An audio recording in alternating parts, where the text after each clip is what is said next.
ओम शांति। आज 11 अप्रैल 2025 बाबा के आज के महावाक्य सुनेंगे। बाबा ने कहा, मीठे बच्चे। हाँ जी बाबा। अब ये नाटक पूरा होता है। तुम्हें वापस घर जाना है। इसलिए इस दुनिया से ममत्व मिटा दो।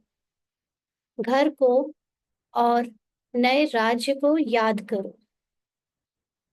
तो हम सभी ये जान चुके हैं कि जो हमें अभी तक रियल लगता आया, जो हमें बहुत एक सीरियस अपना जीवन दिखता आया कि ये बड़ा ही आ, ऐसा एक समय है, जीवन है जिसको बहुत सीरियस लेने की जरूरत थी, या हम लेते आए। अभी ये पता चल चुका है बाबा के ज्ञान से कि मात्र ये बना बनाया पहले से लिखा हुआ एक, लिखा मतलब पहले से रिकॉर्डेड, नॉट जस्ट लिखा लेकिन पहले से रिकॉर्डेड एक नाटक है। तो अभी हमको ये नाटक इतना रियल क्यों लगता आया? क्योंकि जो देखने वाला है, जो दृष्टा है, जो मैं हूँ आत्मा, वो इस नाटक को देखते देखते इतना उसमें डूब गई कि वो अपने सत्य को भूल गई। तो अपने सत्य को भूल जाने के कारण ये नाटक नाटक नहीं, रियल लगता आया, और उसकी सफरिंग भी हमको रियल लगी।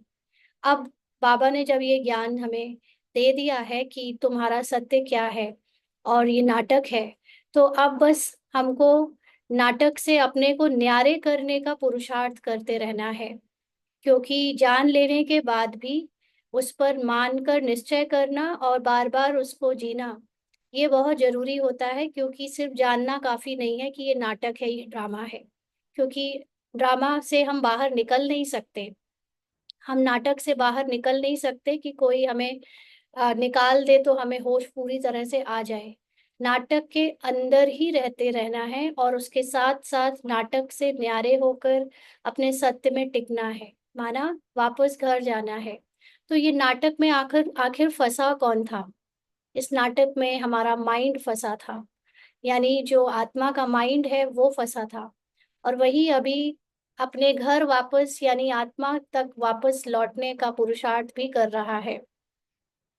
तो उसके लिए इस माइंड ने जितने भी संसार से, संसार के व्यक्तियों से, पदार्थों से, परिस्थितियों से ममता या ममत्व या अटैचमेंट बनाई है, बाबा कहते हैं अभी सबसे अपनी अटैचमेंट खत्म करो। क्योंकि इस माइंड में मन बुद्धि संस्कार तीनों चीजें ये संसार के हिसाब से कलयुगी जो प्रभाव में है, उसमें सबसे बड़ी जो विकार है वो है देह अभिमान, देह भान का ममत्व, कि ये मैं हूँ, ये मेरे हैं। तो बाबा कहते हैं अभी इस पुरानी दुनिया से, पुरानी दुनिया का मतलब जो तुम अभी तक खुद को देह या देह की कोई भी पहचान समझते आए, अभी उससे अपनी ममत्व मिटा दो। जो रिश्तों से, पदार्थों से, प्रकृति से, उससे अपनी ममता या अपना अटैचमेंट हटा दो। क्योंकि अब ये पुरानी स्मृति तुम्हारी कि ये तुम है, तुम हो या तुम्हारा है, ये खत्म होने वाला है। घर को और नए राज्य को याद करो। घर का मतलब मन या माइंड के लिए उसका घर है आत्मा। लेकिन आत्मा भी सिर्फ ऐसे ही ऐसी वैसी आत्मा नहीं।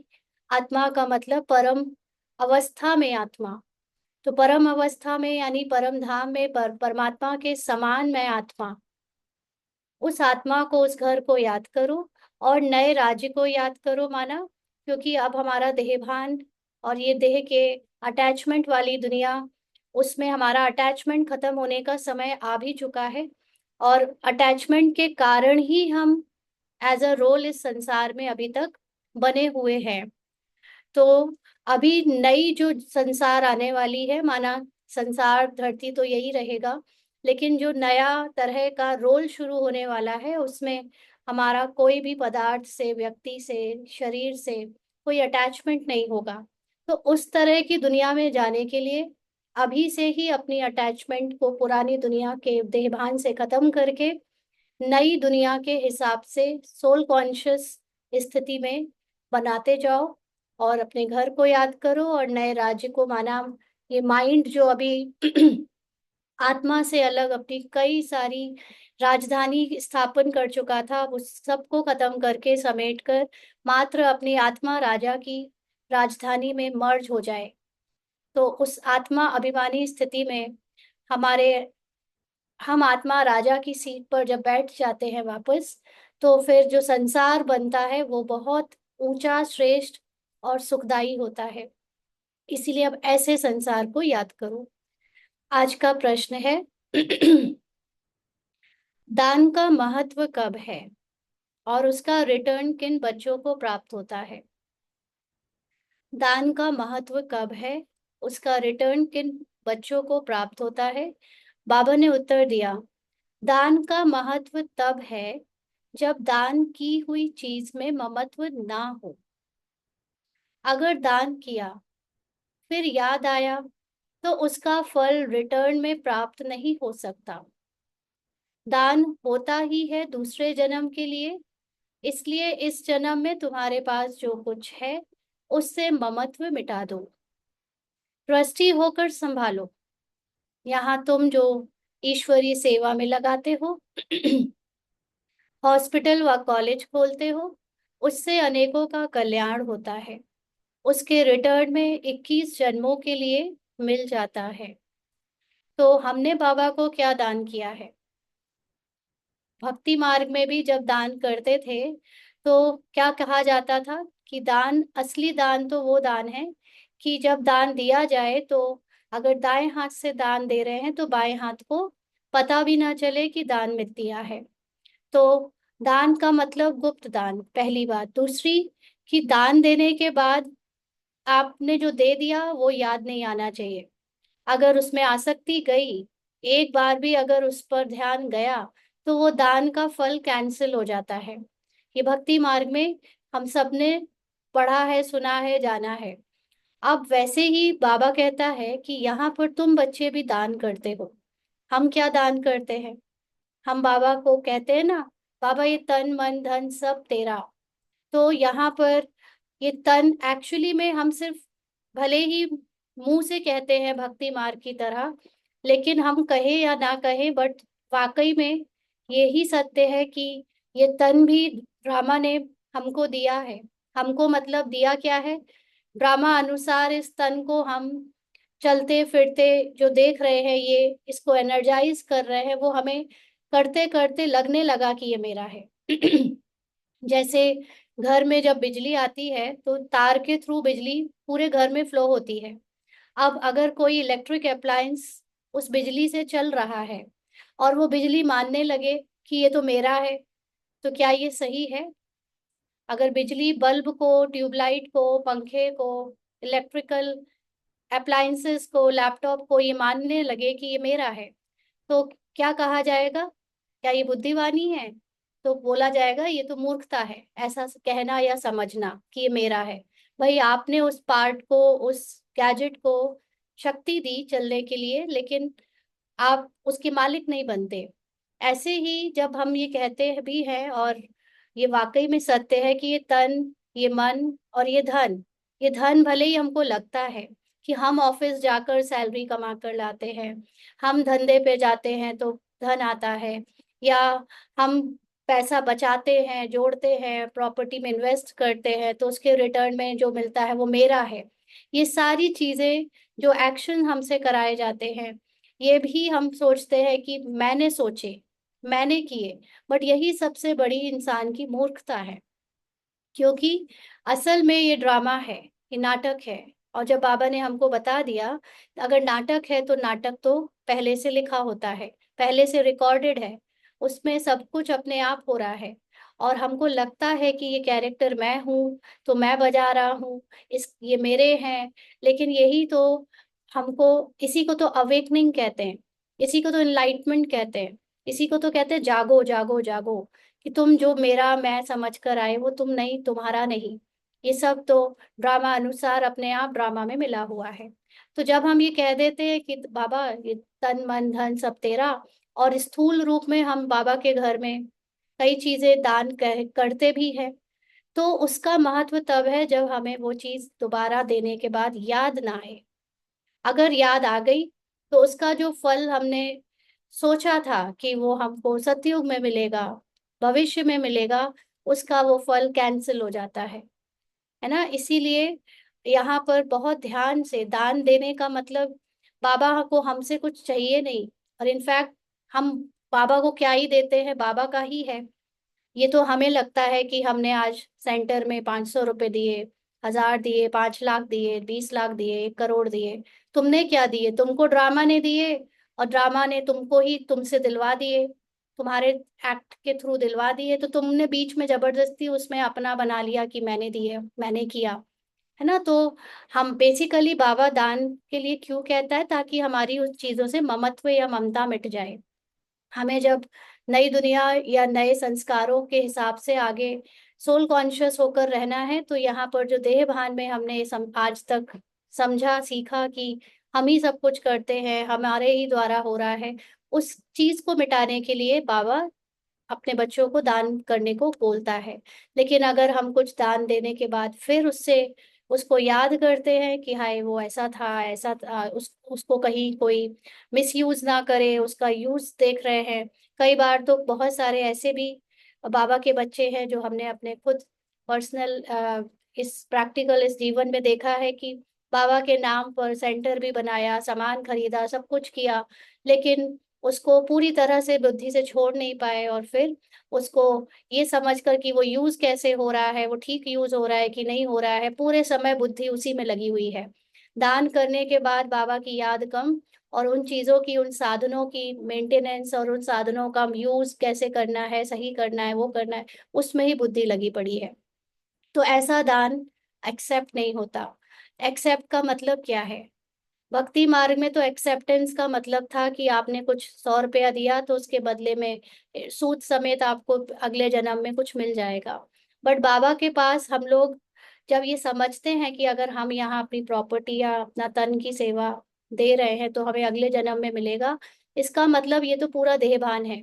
हम तो यहाँ आए ही देहभान को छोड़कर आत्माभिमानी बनने थे, और अभी हम और ही ज्यादा दान करके देहभान में आ गए। तो ये तो हमारा वैसे ही फल मिलना कैंसिल हो गया, क्योंकि फल है यहाँ पर सोल कॉन्शियस स्थिति बनना। जिसकी जितनी ज्यादा सोल कॉन्शियस स्थिति होगी उसको उतनी ज्यादा संपन्नता फिजिकल रूप में मिलेगी, चाहे वो इस जन्म में और चाहे वो अगले जन्मों में। तो यहाँ पर बाबा के घर में हम ज्ञान सहित जब ईश्वरी सेवा में कुछ भी लगाते हैं, तन या मन या धन या अपना प्रॉपर्टी वगैरह से, हॉस्पिटल कॉलेज मतलब बाबा का सेंटर खोलते हैं, पाठशाला खोलते हैं, तो उससे अनेकों को जो ज्ञान मिलता है, उससे अनेकों को उनका कल्याण होता है। तो उसके बदले में हमारी अगर सोल कॉन्शियस स्थिति बनी है तो 21 जन्मों तक वो सोल कॉन्शियस स्थिति बनी रहती है, और 21 जन्मों तक उस स्थिति से हमको अपने आप बिना मेहनत के संपन्नता मिलती है। लेकिन अगर सोल कॉन्शियस स्थिति नहीं बनी, ममता बनी रही चीजों से, तो ये फल कैंसिल हो जाता है। 21 जन्मों तक आपको वो फल नहीं मिलता, 1 2 4 जन्म के लिए मिल जाएगा बस।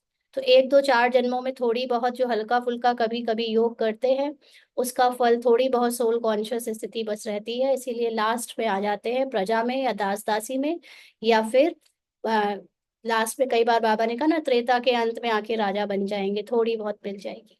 इसलिए बहुत अटेंशन रखना है इस बात का। ओम शांति। बच्चों को अपना घर और अपनी राजधानी याद है? पूछ रहे हैं बाबा।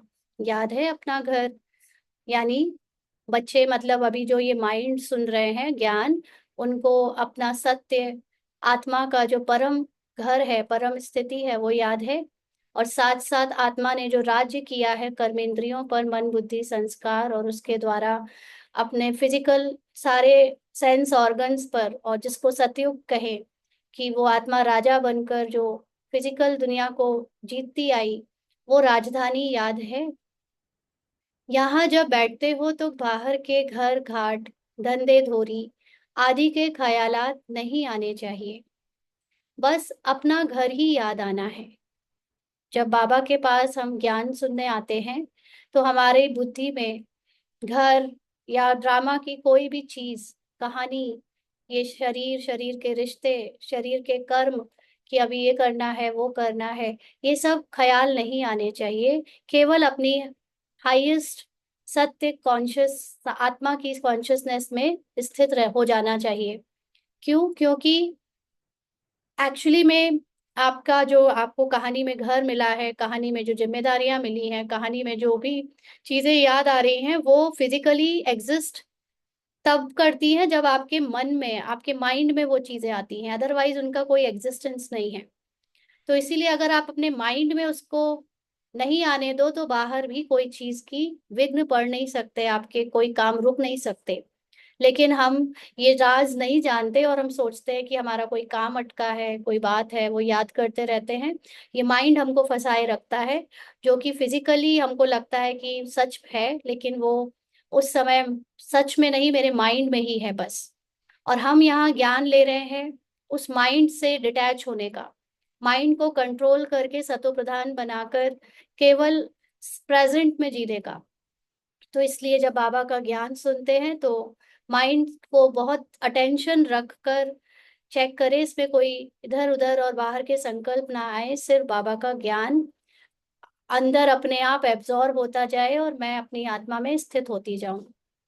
तो अब इस पुरानी दुनिया से नई दुनिया में रिटर्न है। यह पुरानी दुनिया तो खत्म हो जानी है। तो यह पुरानी दुनिया का मतलब आपके अंदर पुरानी कलयुगी जितनी भी स्वभाव, संस्कार, स्मृतियां हैं, अटैचमेंट है जितनी भी पुरानी चीजों से, वो अब खत्म हो जानी है, अपने आप खत्म होगी। अगर हम जानबूझकर ज्ञान से और योग से उसको खत्म नहीं करेंगे, तो ऐसे बाहर परिस्थितियां बनेंगी कि हमारे पास उन सब चीजों की अटैचमेंट नेचुरली खत्म हो जाएगी। और नई दुनिया जो हमारे अंदर आत्माभिमानी स्थिति की कॉन्शियसनेस आनी है, वो अपने आप फिर बनेगी, क्योंकि ड्रामा में अब वो पार्ट, वो समय, वो शुरुआत हो रही है सोल कॉन्शियस युग की। तो वो जैसे जैसे वो युग आता जाएगा, ड्रामा अनुसार अपने आप हमारे अंदर वो परिवर्तन दिख होता जाएगा। तो बाबा कहते हैं सब स्वाहा हो जाएगा आग में। लेकिन ये कौन सी आग है? पहले आपके ज्ञान की आग में खत्म होगा सब कुछ। आपके अंदर जो बाबा का ज्ञान है, वो ज्ञान आपके सत्य का, उसमें शरीर के रिश्ते, शरीर की धर्म, शरीर की पहचाने, साधन, सुविधाएं, सत्य, ये जितनी भी प्रकृति, ये सब कुछ आप डिटैच हो जाओगे। इन चीजों का अपने बुद्धि से विस्मृति हो जाना कि ये मेरे हैं, मैं हूं, या इनके बारे में सोचना, विस्मृत होना, यही है स्वाहा हो जाना ज्ञान की आग में। जितना ज्यादा मैं अपने सत्य को देखूंगी, जितना ज्यादा मैं आत्मा का चिंतन करूंगी, उतना ज्यादा मेरे अंदर जो शरीर के संकल्प है, शरीर के संस्कार के प्रति जो ममत्व है, या बाहर की दुनिया की जो चिंताएं हैं, वो सब खत्म होती जाएंगी। जो कुछ इन आंखों से देखते हो, मित्र संबंधी आदि, यह सब खत्म हो जाना है। तो अभी तक हम लोग यही समझते आए कि विनाश हो का मतलब है बाहर की दुनिया में सब हम मर जाएंगे। लेकिन असल में बाहर की दुनिया बनाई ही मेरे माइंड ने है। मेरे माइंड ने सब ये मित्र संबंधी के टैग लगाए, टाइटल लगाए, लेबल्स लगाए, और फिर उनसे मोह किया, अटैचमेंट रखी, और फिर उनके बारे में सोचा, चिंतन किया, चिंता करी, है ना। तो ये सारी चीजें जब माइंड से अपने आप ड्रामा अनुसार अभी खत्म होने का समय आता जाएगा, और या तो पुरुषार्थ करके ड्रामा कराएगा, या नेचुरली कुछ ऐसी सरकमस्टांसेस बनेंगे कि वो निकलता जाएगा हमारे मन से, मित्र संबंधी अनेक धर्मों का की ममता खत्म होती जाएगी। तो जो भी इन आंखों से देखते हैं वो सब खत्म हो जाना है। यह ज्ञान बाप ही रूहों को समझाते हैं। अब यहाँ पर बाबा ने जब कहा कि ये ज्ञान बाप रूहों को समझाते हैं, तो जो बच्चे या जिनका माइंड रूह की तरफ झुक कर पुरुषार्थ कर रहा है, क्योंकि वही माइंड माया को भी देख, माया की तरफ भी चला जाता है, और वही माइंड आत्मा को याद करके अपने सत्य में लौट रहा है। तो इस समय जो माइंड आत्मा की तरफ मुंह किए हुए है, अपने सत्य की तरफ, अपने सत्य को याद किए सुन रहा है, बाबा उनको समझाते हैं, बच्चों अब वापस अपने घर चलना है। यानी अब वापस अपने सत्य में लौट जाना है।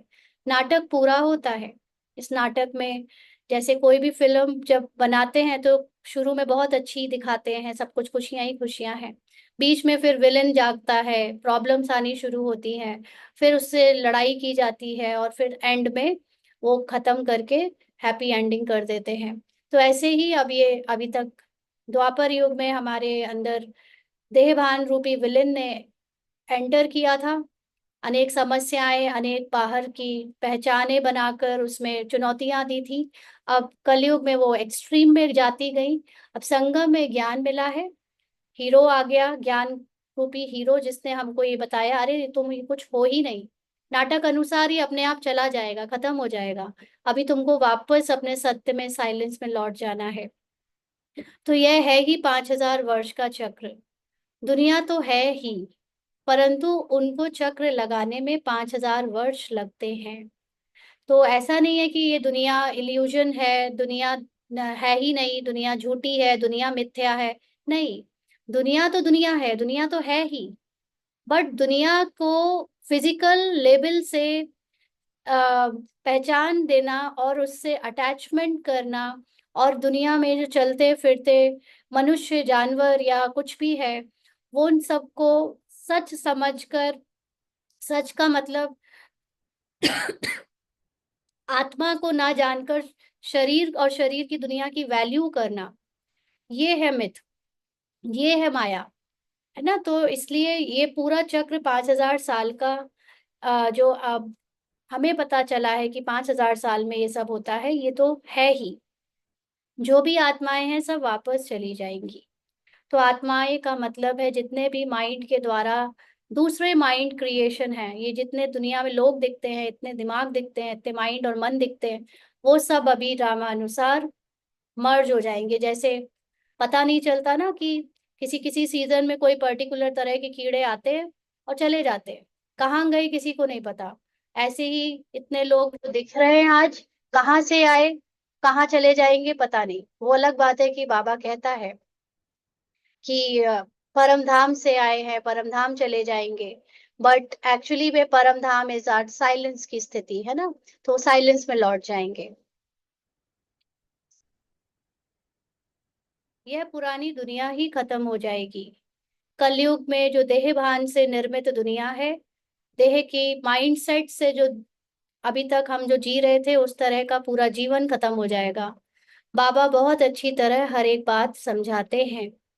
कोई कोई मनहूस होते हैं तो मुफ्त अपनी जायदाद गवा बैठते हैं। भक्ति मार्ग में दान पुण्य तो करते हैं ना, कोई ने धर्मशाला बनाई, कोई ने हॉस्पिटल बनाई, बुद्धि में समझते हैं इनका फल दूसरे जन्म में मिलेगा। बिगर कोई आश, अनासक्त होकर कोई करे, ऐसा होता नहीं है। बहुत कहते हैं फल की चाहना हम नहीं रखते हैं, परंतु नहीं, फल अवश्य मिलता है। समझो, कोई के पास पैसा है, उनसे धर्माऊ दे दिया, तो बुद्धि में यह रहेगा कि हमको दूसरे जन्म में मिलेगा। अगर ममत्व गया कि मेरी यह चीज है, ऐसा समझा, तो फिर वहां नहीं मिलेगा। दान होता ही है दूसरे जन्म के लिए। तो ये बात बहुत अच्छे से समझने की है कि भक्ति मार्ग में भी ये नॉलेज थी कि अगर आपने कोई चीज दे दी तो आपकी बुद्धि उसमें जानी नहीं चाहिए, और अगर चली गई तो उसका फल कैंसिल हो जाता है। ऐसे ही बाबा के घर में आपके द्वारा रामा ने अगर कोई चीज का सहयोग यज्ञ में करवाया है, या आपसे कुछ दिलवाया है, या आपका तन या मन या धन किसी भी चीज की सेवा कुछ करवाई है, तो उसमें बुद्धि जानी नहीं चाहिए कि ये मेरी है, या मेरी ठीक से यूज हो रही है या नहीं ना। तो अदरवाइज उसका जो फल है वो जो आगे में जन्मों के लिए मिलना है वो नहीं मिलेगा। ये तो बात हो गई स्थूल चीजों की, तन भी स्थूल, मन भी स्थूल और धन भी स्थूल। लेकिन अभी हम इस मन रूपी स्थूल चीज के सूक्ष्म में चले, तो यहाँ पर हमने बाबा को एक और चीज जो बोला कि ये मन भी तेरा। तो अब अगर जब ये दान दे दिया है बाबा को, तो अब मन में आने वाले कोई भी संकल्प, कोई भी मन के द्वारा फील की हुई इमोशंस, फीलिंग, सेंसेशंस, ये भी मेरे कहाँ रहे। ये तो बोल बोल कर दे दिया ना बाबा को, बाबा तेरा है। तन में भी कुछ हुआ, तन में कभी कोई फिजिकल डैमेज हो गया या बीमारी हो गई, तो बोल दिया ना कि बाबा तेरा है, तो फिर उसको मेरा समझकर उसके ऊपर दुखी होना माना, उससे ममत्व रखना माना, आपको अब उसके बदले में फल नहीं मिलेगा। आपने मन में को एक बार बाबा को दे दिया और आप फिर उस मन में आ रही फीलिंग्स इमोशंस को मेरा कहकर बाबा के सामने रो रहे हो, बाबा आज मन बहुत उदास है, बाबा मन बहुत दुखी है। अरे मन मेरा है ही नहीं तो हम उसके बारे में बाबा से बात कैसे कर सकते हैं? बात भले करो, लेकिन मेरा समझकर नहीं कहो कहो कि बाबा मेरे मन में बहुत परेशानी है, मेरे मन में बहुत दुख दुख है, ये तेरा है, तू जान।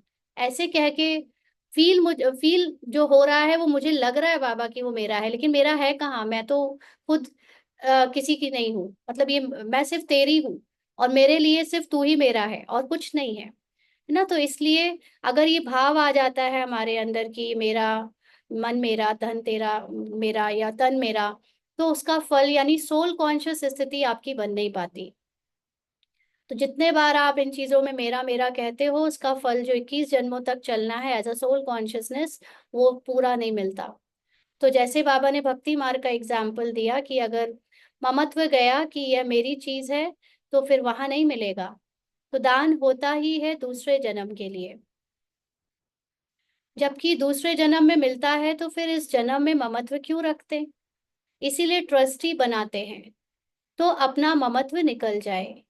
तो जैसे मंदिरों में होता है, एक ट्रस्ट बना देते हैं, जितना भी धन आता है दान पुण्य भंडारे में, उसको वो लोग अपना नहीं समझते, एक उसको एक आइडेंटिटी अलग से देकर कि ये भक्तों का है, ये उन्होंने दान किया है, उनको भगवान बदले में अगले जन्मों में देगा। तो वो उसमें अपनी ममता नहीं रखते कि ये मेरी कमाई है। ऐसे ही यहाँ पर भी जब हमने तन, ये मन, ये धन कह दिया बाबा तेरा है, तो धन अगर कम हुआ तो रोते क्यों हो, उदास क्यों होते हो? क्यों? क्योंकि मेरा समझते हो, मेरा धन कम हो गया। ऐसे ही जब मन में कुछ परेशानी हो गई तो दुखी क्यों? क्योंकि मेरा मन समझा। ऐसे ही तन में कुछ हो गया तो परेशानी क्यों? क्योंकि मेरा तन समझा। तो कहने के बाद भी अगर ममत्व चला गया और मेरा समझ लिया, तो सोल कॉन्शियस स्थिति नहीं बन पाती।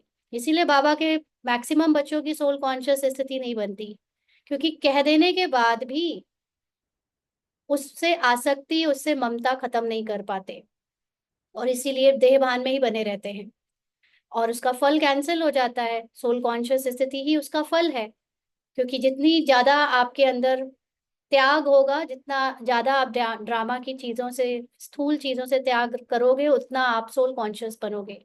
बट हम नहीं करते, ये समझकर कि ये मेरा है, और वो बोलने को बोलते रहते बाबा तेरा तेरा तेरा। तो कोई अच्छे साहूकार के घर में जन्म लेते हैं तो कहेंगे उसने अच्छे कर्म किए हैं। कोई राजा रानी के पास जन्म लेते हैं क्योंकि दान पुण्य किया है। परंतु वह है अल्पकाल, एक जन्म की बात। अभी तो तुम यह पढ़ाई पढ़ते हो, जानते हो इस पढ़ाई से हमको यह बनना है, तो दैवी गुण धारण करना है। तो अभी हम लोग यहाँ पर भक्ति की बात तो एक जन्म की होती है, लेकिन यहाँ हमारा जो पुरुषार्थ में हमसे बाबा दान करवाता है, वो एक जन्म के लिए नहीं, 21 जन्मों के लिए सोल कॉन्शियस स्थिति बना के जाता है। तो इसके लिए पढ़ाई भी बहुत जरूरी है। जब ये कह देते हैं तन मन धन तेरा, तो उसके बाद पढ़ाई से एक्चुअली पता चलता है कि कैसे ये तन तेरा, कैसे ये मन तेरा, कैसे ये धन तेरा। और उसके साथ जब हम सब कुछ वाकई में तेरा करके ट्रस्टी बनकर जीते हैं, सोल कॉन्शियस हो जाते हैं, तो दैवी गुण अपने आप कैरेक्टर में आ जाते हैं।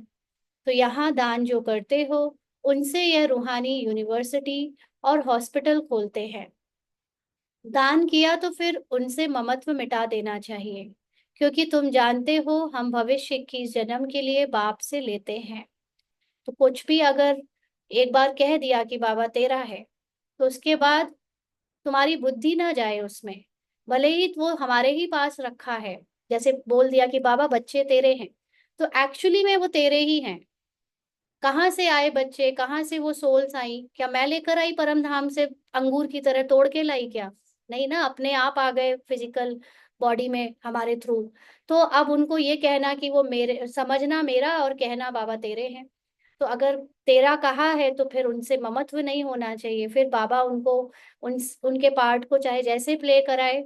मुझे तो ट्रस्टी होकर बाबा की अमानत है, बाबा संभाल रहा है, क्योंकि बाबा ही सबको कहानी देता है। तो कहानी का मतलब जिसका जैसा जीवन जो करेगा, जो बोलेगा, जो सोचेगा, वो सब पहले से फिक्स है ना। तो उस चीज में ममता नहीं जानी चाहिए। अगर ऐसा हमारा पुरुषार्थ हो जाए तो बहुत इजीली हम सोल कॉन्शियस बन सकते हैं। और फिर वो सोल कॉन्शियस स्थिति से 21 जन्मों तक हम बेहद की संपन्नता पा सकते हैं।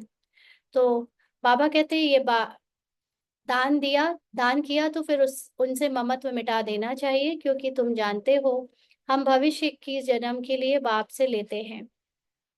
यह बाप मकान आदि बनाते हैं, यह तो टेम्पररी है, नहीं तो इतने सब बच्चे कहाँ रहेंगे ना। बाबा के घर में इतने देखते हैं हम लोग कि भवन बनते जा रहे हैं। तो कई बार खुद को या बाहर वालों से ये प्रश्न उठता है कि तुम लोग तो कहते हो विनाश होना है, विनाश होना है, फिर इतने क्यों तुम्हारे सेंटर और इतने भवन बनते जा रहे हैं। तो जब तक एक्चुअली में विनाश की वही बात है ना कि जो हमने समझा वो दूसरों को समझाया कि विनाश का मतलब है बाहरी दुनिया खत्म हो जाएगी पूरी, है ना। लेकिन बाहरी दुनिया तो चलो चेंज होगी ही, क्योंकि आपके माइंड की दुनिया चेंज होगी तो बाहर की भी होगी।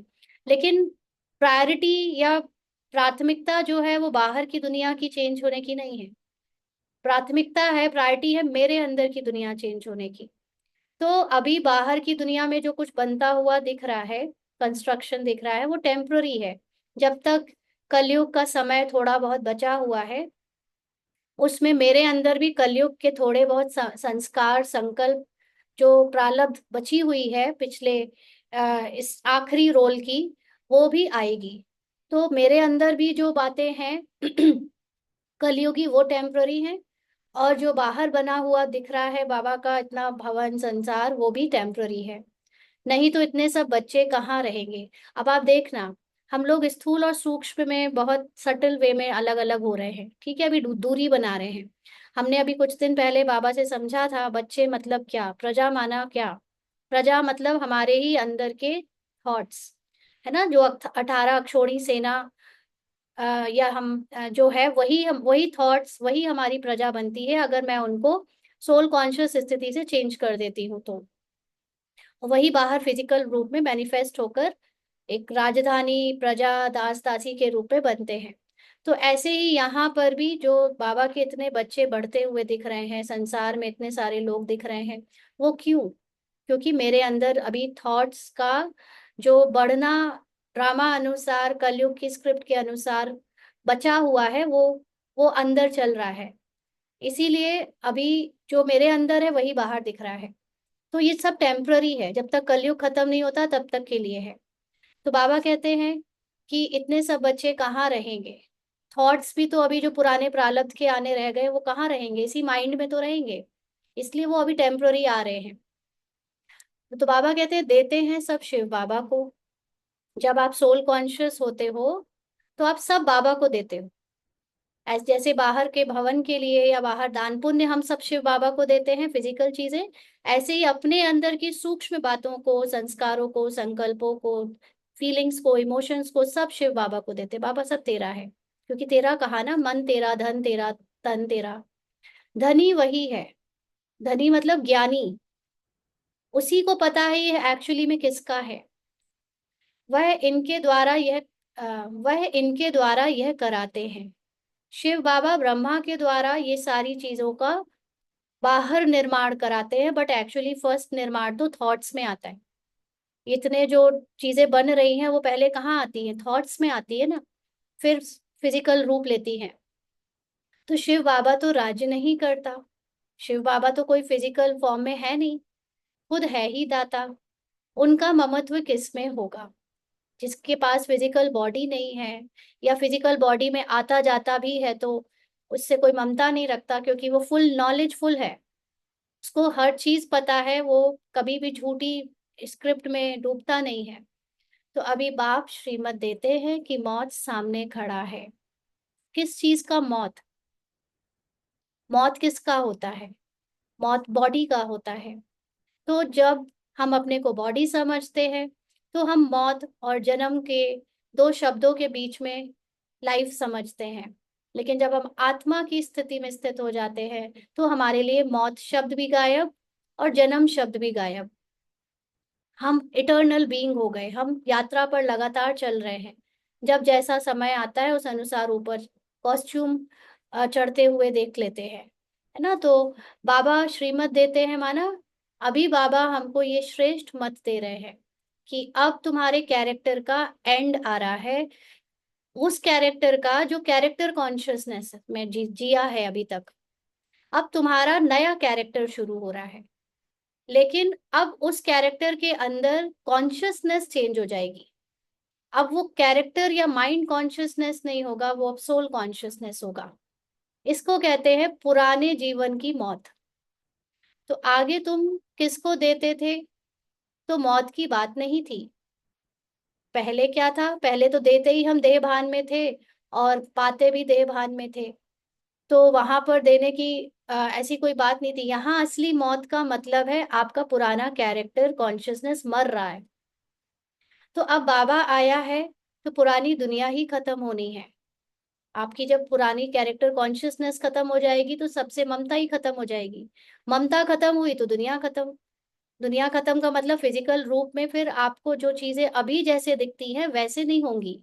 आप खुद ही सोच के देखो, अगर आपने पुरुषार्थ किया है कि जिन चीजों से पहले आपका लगाव था, आपके लिए वो दुनिया हुआ करती थी, अभी वो लगाव के खत्म होने से अब जैसे दुनिया ही चेंज हो गई है।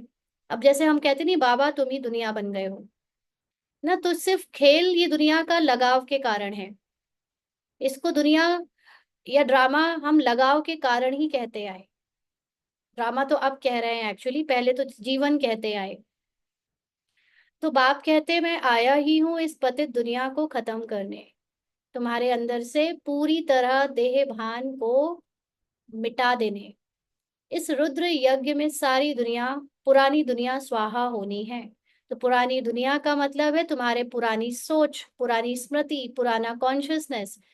रुद्र यज्ञ मतलब ज्ञान का यज्ञ। बाबा ने, बाबा जो बीज है इस ज्ञान का, उसके द्वारा ये जो ज्ञान की अग्नि जली है, उस ज्ञान की अग्नि को जानते जानते, उसका चिंतन करते करते तुम्हारे अंदर का देहभान ड्रामा अनुसार पूरा समाप्त हो जाना है। जो कुछ अपना भविष्य बनाएंगे तो नई दुनिया में मिलेगा। अब ड्रामा अनुसार ही यहाँ पर हमको भविष्य बनाने का पुरुषार्थ भी चल रहा है। तो जो जितना डिटैच्ड होता जाएगा ड्रामा में अपनी मेहनत से, उसको उतनी बड़ी, उसको उतने ही ज्यादा समय के लिए सोल कॉन्शियस की दुनिया मिलेगी। नहीं तो यहाँ ही सब कुछ खत्म हो जाएगा। अगर देह भान नहीं मिटाया तो जिस चीजों से भान था, जिन चीजों से लगाव था, ममता थी, वो चीजों का वैसे भी समय अनुसार दी एंड होना है। फॉर एग्जाम्पल आप इमेजिन करो कि एक स्टेज पर मान लीजिए कपिल शर्मा का शो ही चल रहा है, ठीक है। अभी वो एक्टिंग करे जा रहा है, करे जा रहा है, और आ, उसको डायरेक्टर ने कह दिया कि कट, अभी एंड हो रहा है, आज का शूट एंड हो रहा है। लेकिन उसको इतना मजा आ रहा है एक्टिंग करने में कि नहीं नहीं मुझे तो और करना है, और करना है। तो वो जबरदस्ती बियॉन्ड टाइम कोशिश करेगा भी कि वो एक्टिंग करे। लेकिन अगर डायरेक्टर ने कट कर दिया तो वो पीछे के जो कास्ट क्रू होती है वो अपने आप बैकग्राउंड उठाकर ले जाएगी, सब सामान हटा देगी, ऑडियंस भाग जाएगी, सब खाली हो जाएगा स्टेज। और वो भले ही कहता रहे कि नहीं मुझे तो और करना है, मुझे तो और करना है एक्टिंग। अरे एक्टिंग का टाइम ओवर होगा तुम्हारा पुराना तो अपने आप सब समाप्त हो जाएगा। इसलिए जो हम अभी पुरानी कलयुगी एक्टिंग में डूबे हुए हैं, उसका एक समय है जब एंड होना है। और जब वो होना होगा तो सब जो फिजिकल चीजें जो जो मिली हैं वो सब ले ली जाएंगी, छीन ली जाएंगी, खत्म हो जाएगा अपने आप। तुम कहोगे अब मैं यहाँ करूँ क्या रह के, कौन सी एक्टिंग करूँ, अब ना मेरे पास गाड़ी है, ना बंगला है, ना ये है रिश्ते हैं, तो अपने आप ममत्व खत्म हो जाएगा। अपने आप शरीर से आत्मा का कोई भान नहीं रहेगा। लेकिन उसके पहले अगर हमने ज्ञान से इसको खत्म किया, अपने टाइम, अपने खुद टाइम को समझकर रैप अप करना शुरू कर दिया, और जो नया नेक्स्ट सीन बजना है उसकी तैयारी शुरू कर दी, तो हमको आने वाले कई सीन्स में अच्छे एक्टिंग करने के अच्छे ऑफर आएंगे। और अगर नहीं किया, पिछली एक्टिंग से ही इतना मोह रखा, तो पिछला तो सब छिन ही जाएगा और आगे के लिए भी हम कुछ तैयारी नहीं कर पाएंगे, है ना। तो इसलिए बाबा कहते हैं कि ये सब खत्म हो जाएगा, कोई ना कोई खा जाएगा, कोई ना कोई खा जाएगा। आजकल मनुष्य उधार पर भी देते हैं। ये बात अंडरलाइन करना, किसी भी तरह से आपका नुकसान हो जाएगा अगर आपने ममता नहीं मिटाई। क्योंकि बाबा का लक्ष्य है हर हाल में हम एक एक माइंड को सोल कॉन्शियस बनाना। तो अगर मैंने पढ़ाई से, ज्ञान से सोल कॉन्शियसनेस को नहीं बनाया, तो फिर जो फिजिकल चीजें हैं बाबा ड्रामा अनुसार उनसे आपको नंगा करवाएगा, शरीर की सारी भान छुड़वाएगा। क्योंकि हम जानबूझकर पढ़ाई अच्छे से नहीं पढ़ रहे, डिटैच नहीं हो रहे, त्याग नहीं कर रहे, तो फिर वो कभी ऐसा होगा कि तुम्हारे बिजनेस में लॉस हो गया, कभी ऐसा होगा कि रिश्ते टूट गए, कभी कुछ ऐसे होते होते अपने आप खाली हो जाओगे, तो फिर सब रहेगा ही नहीं किसी चीज पर ममत्व और अहंकार करने को। तो जैसे बाबा कहते हैं आजकल मनुष्य उधार पर भी देते हैं। विनाश होगा तो सब खत्म हो जाएंगे, कोई किसी को कुछ देगा नहीं, सब रह जाएगा। आज अच्छा है, कल दिवाला निकाल देते हैं। कोई को भी कुछ पैसा मिलने का नहीं है, कोई को दिया वह मर गया, फिर कौन बैठ रिटर्न करते हैं। इसीलिए बाबा इस वक्त क्यों ये कहता है कि किसी को पैसा का लेन देन मत करो। क्योंकि बात इसकी नहीं है कि वो मिलेगा कि नहीं मिलेगा, वो तो जब टाइम होगा तो मिल भी सकता है, नहीं भी, लेकिन बात यह कि आपकी बुद्धि उसमें जाएगी। और इस समय हम अफोर्ड नहीं कर सकते कि हमारी बुद्धि अपने सत्य के सिवा या बाबा के सिवा या ज्ञान के सिवा किसी और चीज को याद करे। तो इस समय हमारे लिए सबसे वैल्यूएबल ये बुद्धि है। इस बुद्धि को बहुत बचा के रखना है कि हम इसको कहीं और बेमतलब की चीजों में ना लगाएं, कहीं और ये ना फंसे, मन कहीं और ना अटके। तो मन बुद्धि दोनों को सिर्फ ज्ञान और आत्मा के सत्य में, योग में, इसमें लगाने की जरूरत है। बाकी कोई भी चीज जो आपकी मन बुद्धि को भटकाए, उन चीजों से दूर रहना है ना। तो बाबा कहते कोई को दिया वह मर गया, फिर कौन बैठ रिटर्न करते हैं। तो क्या करना चाहिए जब एंड में ऐसे ही होगा। आजकल तो होता भी है, किसी को दे दो तो लौटा के नहीं देता, तो फिर पूरे समय उसी की चिंता करते रहते हैं। तो भारत के 21 जन्मों के कल्याण के लिए, फिर अपने 21 जन्मों के कल्याण के लिए उसमें लगा देना चाहिए। तो जो चीजें हैं आपकी, जिन जिन चीजों में ममता है, वो आगे चलकर फिजिकल रूप में आपसे छीन ली जाएगी, क्योंकि आप ममता ऐसे ही नहीं छोड़ रहे हो। देखो, या तो आपके पास रहते हुए आप ममता छोड़ दो, तो आपको देने की भी जरूरत नहीं है। अगर आपके पास कुछ पड़ा है और आपकी उसमें ममता ही नहीं है, आपकी बुद्धि नहीं जाती, तो कोई बात नहीं है। लेकिन अगर ममता जाती है तो दान दे दो, ताकि ममता खत्म हो जाए। मेन बात है अंदर की ममता खत्म, आसक्ति खत्म करने की। इसलिए अगर हम करते हैं, दान करके छोड़ते हैं या मन से ही छोड़ देते हैं, तो 21 जन्मों के लिए हमारी सोल कॉन्शियस स्थिति बन जाती है। और एक एक आत्मा जो माइंड जो सोल कॉन्शियस हो रहा है, वही तो भारत का निर्माण कर रहा है। भारत क्या है? Land of enlightened souls. तो जो इनलाइटमेंट के लिए अपने को पुरानी दुनिया का त्याग करवा रहा है, वो 21 जन्मों के लिए उसी भारत में राज्य करता है। तो तुम अपने लिए ही करते हो। जानते हो, श्रीमत पर हम ऊंच पद पाते हैं, जिससे 21 जन्म सुख शांति मिलेगी। इसको कहा जाता है अविनाशी बाबा की रूहानी हॉस्पिटल और यूनिवर्सिटी, जिससे हेल्थ, वेल्थ और हैप्पीनेस मिलती है। कोई को हेल्थ है, वेल्थ नहीं, तो हैप्पीनेस रह नहीं सकती, है ना। अभी भी किसी किसी के पास अच्छी सेहत है, गरीबी है, लेकिन तो उसका भी कोई सुख नहीं मिलता। दोनों है तो हैप्पी भी रहते हैं। बाप तुमको 21 जन्मों के लिए दोनों देते हैं, वो 21 जन्मों के लिए जमा करना है। तो बाबा हमको 21 जन्मों के लिए जो सोल कॉन्शियस स्थिति बनाने के लिए नॉलेज चाहिए, वो दे रहा है। वो नॉलेज हमको जमा कर कर उसको धारण करनी है। बच्चों का काम है युक्ति रचना। बाप के आने से गरीब बच्चों की तकदीर खुल जाती है। तो गरीब बच्चों का मतलब ये सिर्फ नहीं कि वो जिनके पास धन नहीं है, स्थूल हरे नोट वाला धन या सोना चांदी नहीं है, वो गरीब है। एक्चुअली में गरीब का मतलब है जिनके अंदर अपने सत्य का ज्ञान नहीं है, जो अपने को देह समझकर, कैरेक्टर समझकर उसकी सफरिंग में जीते हैं, वो है गरीब। तो बाबा जब आता है, बाबा की नॉलेज से हमारे अंदर हमारे सत्य की लाइट हमको मिलती है, उससे हमारी गरीबी दूर होती है। तो बाप है ही गरीब निवाज। साहूकारों की तकदीर में ही यह बातें नहीं है। तो इस समय साहूकार का दो मतलब माने जा सकते हैं। एक तो ये कि जिनके पास फिजिकल धन है वो साहूकार, तो हम लोगों में से कई बार समझते हैं कि भाई इनके पास बड़ा पैसा है, ये यही स्वर्ग समझते हैं, ये तो ज्ञान नहीं सुनेंगे। बट दूसरे साहूकार वो भी हैं जिनके पास अभी कैरेक्टर में अच्छाइयां हैं, जिनके पास कैरेक्टर इतना गिरा हुआ नहीं है, तामसिक नहीं है, बहुत नीच नहीं है जिनका कैरेक्टर, जो कैरेक्टर से थोड़े वेल है, अपने आप में संपन्न है, मतलब कहने का कि अच्छाइयाँ जैसे बहुत ऊंची भी नहीं बट फिजिकली रूप में उनके पास अच्छाइयाँ हैं, तो उनको अपनी नेचर से, व्यवहार से, संस्कारों से कोई परेशानी नहीं होती, इसलिए वो इस ज्ञान को सुनने में इंटरेस्टेड नहीं होते। तो साहूकार मतलब जिनको कैरेक्टर में आखिरी जन्म में थोड़ा ठीक कैरेक्टर दे दिया गया है, उनको बाबा के ज्ञान की नॉलेज की जरूरत ही नहीं होती। तो इस समय भारत सबसे गरीब है, भारत में ही सबसे ज्यादा कैरेक्टर से गरीब लोग बचे हुए हैं। जो साहूकार था वही गरीब बना है। यानी एक समय जो भारत सोल कॉन्शियस था, हाईएस्ट कैरेक्टर वाला था, आज वही सबसे लोवेस्ट कैरेक्टर का देश बना है। तो इस समय सब पाप आत्माएं हैं। जहां पुण्य आत्मा है वहां पाप आत्मा एक भी नहीं। जब तक हमारे अंदर देह भान वाला पार्ट है, सोल कॉन्शियसनेस वाले वहां पर आ नहीं सकते। तो वह है सतयुग सतो प्रधान और यह है कलयुग तमो प्रधान। तुम अभी पुरुषार्थ कर रहे हो सतो प्रधान बनने का। बाप तुम बच्चों को स्मृति दिलाते हैं, तो तुम समझते हो बरोबर हम ही स्वर्गवासी थे।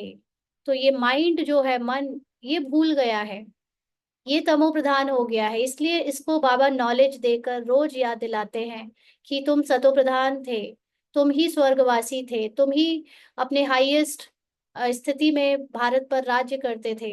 तो अभी बाबा वो हमको याद दिलाते दिलाते ड्रामा अनुसार पूरा याद दिला देगा। फिर हमने 84 जन्म लिए हैं, बाकी 84 लाख योनियां तो गपोड़ा है। क्या इतना जन्म जानवर योनि में रहे? यह पिछाड़ी का मनुष्य का मर्तबा है, क्या अब वापस जाना है? तो देखा जाए तो जब तक अपने को जानते नहीं थे तो एक तरह से हमारा जानवर जैसा ही जीवन था, है ना। मेहनत करना, जानवरों की तरह दूसरों से लड़ना, इस अंदर ममता मोह रखना, अहंकार करना, पहले शायद जानवरों से भी बदतर ही रहा होगा। बट ये एक, जिसमें कहते हैं ना मनुष्य एक ऐसा जीवन एक बार मिलता है, तो एक्चुअली सच में मनुष्य का जीवन नहीं लेकिन मन को वश करने का जीवन एक बार मिलता है। वो है अभी जब बाबा का ज्ञान हमको संगम युग में मिलता है ना। तो ये अभी हमको पता चला है कि अब मन को वापस अपने घर साइलेंस में जाना है।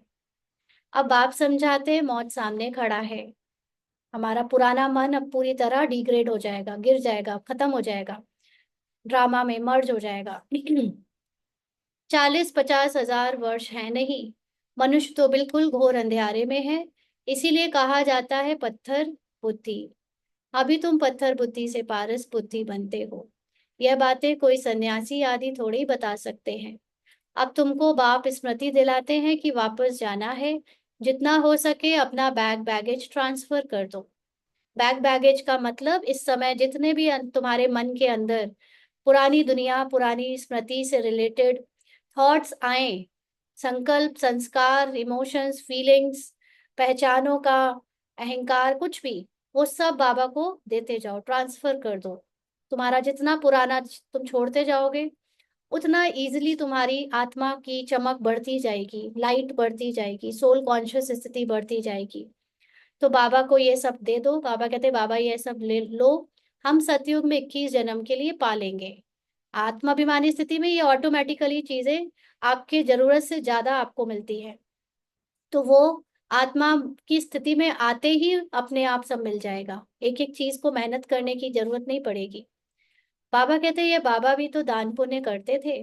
ब्रह्मा बाबा की बात हो रही है, अभी आगे का बाद में पढ़ेंगे, पहले बाबा को 1 मिनट के लिए अशरीरी होकर याद करते हैं।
आगे बाबा कहते हैं, ब्रह्मा बाबा की बात हो रही है कि वो बाबा भी तो दान पुण्य करते थे, बहुत शौक था। व्यापारी लोग 2 पैसा धर्माऊ निकालते हैं, बाबा 1 आना निकालते थे। 1 आना 100 पैसे के बराबर होता है ना। हाँ, तो जो भी, कोई भी आए, होता है सही है ये, पता नहीं जो भी, लेकिन पैसे से तो ज्यादा ही होता होगा। कोई भी आए तो दरवाजे से खाली ना जाए, अभी भगवान सम्मुख आए हैं, यह किसी को पता नहीं है। मनुष्य दान पुण्य करते करते मर जाएंगे, फिर कहाँ मिलेगा। अभी जितने भी भक्ति में लोग समझते हैं कि हम ये दे दें वो दे दें, या हम ब्राह्मण्स भी समझते हैं कि फिजिकल, अच्छा 6 पैसे होता है। ठीक है। तो अच्छा, तो 6 पैसे इसको बाद में करेंगे, अब इसमें डिटेल में चले गए तो फिर मुरली छूट जाएगी। 1 आना 1 पैसे, पता नहीं, जो भी है। तो मनुष्य दान पुण्य करते करते मर जाएंगे, फिर कहाँ मिलेगा। पवित्र बनते नहीं, बाप से प्रीत रखते नहीं। अब यहाँ पर भक्ति वाले भी बाप से प्रीत नहीं रखते, माना बाप समान नहीं बनते। बाप कैसा है, निराकार है, निराकार आत्मा है। तो बाबा के बच्चे भी ऐसे कई हैं जो निराकार आत्मा का पुरुषार्थ नहीं करते ना। अभी रिसेंटली हमारे साथ की एक सिस्टर, जो सेवाओं में बहुत अच्छी थी, ज्ञान में भी सही थी, अचानक से उनको बाबा के ज्ञान से बुद्धि हटकर उनको साकारी एक दूसरे उसमें चली गई, और वो कहने लगे कि वो शिव का साकार रूप है ना। तो अभी भी बाबा के या बाहर वाले भक्ति मार्ग वालों को साकार भगवान की जो आदत पड़ी है, अपने को साकारी समझने की जो आदत पड़ी है, वो बहुत बड़ा नुकसान है। क्योंकि अगर आप सोल कॉन्शियस नहीं बनते, कैरेक्टर से डिटैच नहीं होते, साकारी रूप से मुक्त नहीं होते, तो फिर उसमें जो भी अभी जिन जिन चीजों से लगाव है, अटैचमेंट है, वो सारी चीजें तो वैसे ही खत्म होनी है, क्योंकि कलयुग का समाप्ति अब, इसका ढिंडोरा पिट चुका है, तो समाप्ति भी हो ही जाएगी। तो बाप ने समझाया है, यादव और कौरवों की है विनाश काले विपरीत बुद्धि। तो यादव और कौरव कौन, जो फिजिकल फॉर्म में जितने भी देह भान की जो संकल्प है, देह भान में रहने वाले जो लोग हैं, वो है विनाश काले विपरीत बुद्धि, जो निराकार रूप के से उल्टा ही करते हैं, उल्टा ही सोचते हैं। पांडवों की है विनाश काले प्रीत बुद्धि। तो पांडव माना जो नॉलेज के संकल्प है हमारे अंदर, और फिजिकल रूप में जो अपने को सोल कॉन्शियस बनाने का पुरुषार्थ कर रहे हैं, उनकी है प्रीत बुद्धि। यूरोपवासी सब यादव हैं, जो मूसल आदि निकालते रहते हैं। शास्त्रों में तो क्या क्या बातें लिखती हैं, ढेर शास्त्र बने हुए हैं ड्रामा प्लान अनुसार। इसमें प्रेरणा आदि की बात नहीं कि प्रेरणा हुई तो शास्त्र बने, ऐसा नहीं। ड्रामा में पहले से ही फिक्स थे तो वैसे बने। प्रेरणा माना विचार, बाकी ऐसे थोड़ी बाप प्रेरणा से पढ़ाते हैं। बाप समझाते हैं, यह भी एक व्यापारी था ब्रह्मा बाबा के लिए, अच्छा नाम था, सभी इज्जत देते थे। बाप ने प्रवेश किया और इसने गाली खाना शुरू कर दी। शिव बाबा को जानते नहीं ना, उस निराकार को कोई जान नहीं सकता इतनी आसानी से, तो जो साकार में दिखा उसको गाली देना शुरू कर दिया। तो ना उनको गाली दे सकते हैं। अब दिखने में तो बॉडी आ रही है, जैसे आप में से भी कई लोगों को क्या होता है, फिजिकल दीदी दिख रही है, फिजिकल कोई भाई दिखते हैं, फिजिकल दादी दिखती हैं। वो जो बाबा उनके पीछे का जो उसके द्वारा जो सेवा करा रहा है, वो थोड़ी दिखता है कईयों को, है ना। किसी किसी को होता है कि नहीं हाँ बाबा है, लेकिन मेजोरिटी को तो वो फिजिकल रूप ही दिखता है। ऐसे भक्ति वालों को तो कहाँ बाबा दिखेगा, भक्ति वालों को तो और ही फिजिकल साकार शरीर दिखेगा। तो गालियां फिर साकार ब्रह्मा बाबा को दी गई। तो बाबा कहते हैं, शिव बाबा को जानते नहीं ना उनको गाली दे सकते हैं, तो गाली यह खाते हैं। श्री कृष्ण ने कहा ना, मैं नहीं माखन खायो। यह भी कहते हैं, काम तो सब कुछ बाबा का है, मैं कुछ नहीं करता हूँ, जादूगर वह है, मैं थोड़ी हूँ ना। यहाँ पर जितनी चीजों को हमने आज तक लॉजिकली समझा है, वो लॉजिकल माइंड ह्यूमन माइंड की क्रिएशन है। लेकिन जो चीजें जादुई होती हैं, मिरेक्युलस तरीके से होती हैं, वो है बाबा का ज्ञान। क्योंकि एक्चुअली जीवन में हमको ये लगा कि कोई भी चीज मिरेकल नहीं होती, हर चीज का एक लॉजिक होना चाहिए, हर चीज की एक साइंस होनी चाहिए। तो वो जो बाहर की साइंस की जितनी भी खोजें हुई हैं, वो असल में हमारे अंदर की स्पिरिचुअलिटी का स्थूल रूप है। तो जब आपके अंदर सूक्ष्म स्पिरिचुअलिटी की समझ आ जाती है, तो उतनी ही बाहर साइंस तरक्की करते हुए दिखती है। साइंस ने ये भी जान लिया, वो भी जान लिया, क्यों? क्योंकि सूक्ष्म में आपने बहुत कुछ जान लिया, अपने सत्य को जान लिया। तो इसीलिए जब स्पिरिचुअलिटी में जादू दिखता है, मिरेकल्स दिखते हैं, जो चीज जैसी आप सोच नहीं सकते वो चीजें हो जाती हैं, पॉसिबिलिटी एक्सट्रीम हो जाती है, अनलिमिटेड पॉसिबिलिटीज हो जाती हैं। और जब तक आप लॉजिकल माइंड से सोचते हो, तो हर चीज की बड़ी लिमिटेड पॉसिबिलिटीज है, लिमिटेड जीवन है, लिमिटेड सोच है। तो यहाँ पर शिव बाबा का ज्ञान थोड़ी किसी को दिखता था, शिव बाबा थोड़ी समझ आता था। लेकिन जादूगर तो वही था जो सारा यज्ञ का इतना सारा काम, इतने सारे लोगों को साक्षात्कार कराकर वहां अट्रैक्ट करना, यज्ञ चलवाना, उनकी पालना करना, उनके संकल्प बदलना, ये सब तो जादू हो रहा था ना। तो ये ब्रह्मा थोड़ी कर सकते थे। मुफ्त में इनको गाली दे देते हैं, किसको? ब्रह्मा को। हमने कोई को भगाया क्या? ब्रह्मा ने थोड़ी किसी को फोन कर करके चिट्ठी लिख लिख के बोला था आ जाओ, है ना? किसी ने भी नहीं कहा कि तुम भाग कर आओ। सॉरी, किसी को भी नहीं कहा ब्रह्मा बाबा ने कि तुम भाग कर आओ। हम तो वहां थे, ये आपे ही भाग आए। जो लोग आए 350-400 वत्स, वो कैसे आए? अपने आप ही आए, बाबा ने किसी को बुलाया थोड़ी। तो ये जादू ही तो हुआ होगा कुछ। मुफ्त में दोष डाल दिया है, कितनी गाली खाई, क्या क्या बातें शास्त्रों में लिख दी हैं। बाप समझाते हैं यह फिर भी होगा।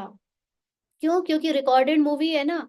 रिकॉर्डेड मूवी में 350-400 का जो भागना पास्ट में दिखाकर प्ले हो चुका है, वो फिर से प्ले होगा, क्योंकि रिकॉर्डेड है। रिकॉर्डेड में तो सब कुछ वैसे ही चलता है। यह है सारी ज्ञान की बात। लेकिन ये रिकॉर्डेड है, ये बाबा ने हमको अब बताया है। हमको तो लगता था हम जी रहे हैं, हम कर रहे हैं, दूसरों ने कुछ किया, उसने किया, उसने किया, लेकिन अब पता चला किसी ने कुछ नहीं किया। ये हम रिकॉर्डेड मूवी देख रहे हैं। तो ये है सारी ज्ञान की बात। कोई मनुष्य यह थोड़े ही कर सकता है, सो भी ब्रिटिश गवर्नमेंट के राज्य में कोई के पास इतनी कन्याएं माताएं बैठ जाएं, कुछ दे कोई कुछ कर ना सके। कोई के संबंधी आते थे तो एकदम भगा देते थे। बाबा तो कहते थे भले इनको समझा कर ले जाओ, मैं कोई मना थोड़े ही करता हूँ, परंतु किसी की हिम्मत नहीं होती थी। ये बहुत राज वाली बात है। देखो, जब आपको ड्रामा पे इतना समर्पण होता है ना, बाबा पर इतना समर्पण होता है, तो आपको किसी चीज को बचाने के लिए, एक्शन करने के लिए सोचना नहीं पड़ता। अभी हम लोग जो पार्ट में कैरेक्टर में रेजिस्टेंस दिखाते हैं, वो रेजिस्टेंस ही हमारी सफरिंग की प्रॉब्लम है। हम जो सफर कर रहे हैं, दुख भोग रहे हैं, अशांत हो रहे हैं, वो हमारी रेजिस्टेंस है। रेजिस्टेंस का मतलब ना करने की इच्छा, ना वो चाहने की इच्छा।